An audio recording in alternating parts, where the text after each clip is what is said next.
Back in 2001, the Leaning Tower Pizza was finally reopened after being closed for a number of years for repairs. Now, during that time, the builders completed the renovation process or project so that they could stabilise the tower. They dug out over 110 tonne of soil from around the base and reduced its famous lean by almost half a metre. Now, the tower had been leaning further and further away from the vertical for hundreds of years, to the point that the top of the 56-metre high tower was more than 5 metres further south than the bottom. And the authorities were worried that if nothing was done, it would soon topple over. We get the picture. So what was the problem? Bad design? Poor workmanship? Poor materials? No, the problem was in what was underneath of that tower. The sandy soil on which the city of Pisa is built was just not stable enough to support a building of that size. Now, the tower did not have a firm foundation.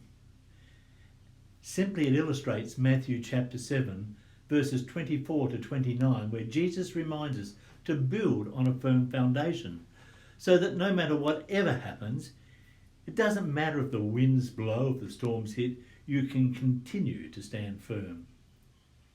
This is a story that Jesus told of two builders building their homes, one on sandy or unstable sand, sandy soil, the other on a rock or at least a solid footing. And of course, inevitably, a storm came along, and we know which one was able to stand firm in the face of that storm. Now, the point is, what are you building in your life?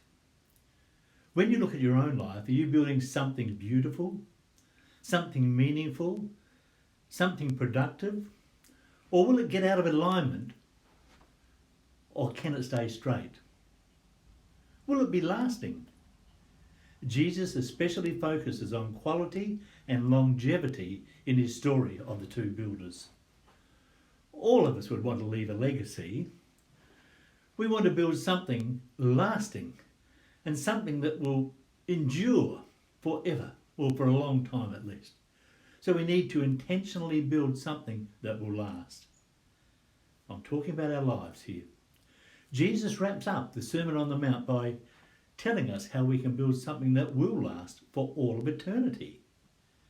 Both of those houses were tested, and both times Jesus says, the rain came down, the waters rose, and the winds blew and beat against those houses. Now, we know that we all face storms in life. These storms may be result in the loss of a job, or maybe some health problems, even the loss of a loved one.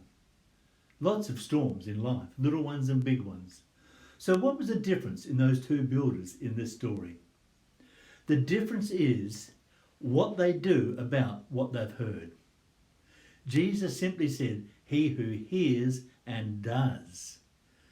Both builders knew what needed to be done and had heard the instructions. But the first builder put Jesus' words into practice while the other one didn't. So how can we build our lives upon a firm foundation? Spend time with Jesus in prayer, reading the scripture.